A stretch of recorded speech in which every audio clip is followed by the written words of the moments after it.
Ona, qorong'ulikdan qo'rqyapman. Devor soyasi g'ayritabiiy tuyulyapti. O'g'lim, bu soyalar faqat chiroq nuri bilan o'ynayotgan narsalar. Qo'rqish bu sening xayolingdagi kichik to'lqin. Lekin yuragim tez uryapti. Bu tabiiy, Jasurjon. Qo'rqishni yengish uchun avval uni tan olish kerak. Chuqur nafas ol, men yoningdaman. Men qayerdaman? Juda qorong'u. Biz qo'rqovlar, sen bizdan qochyapsan. Yo'q, men sizdan qochmayman. Endi men jasurman.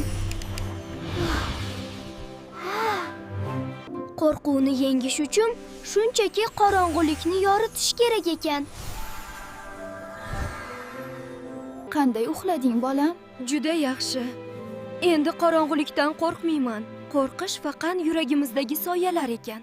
Qo'rqish yomon narsa emas.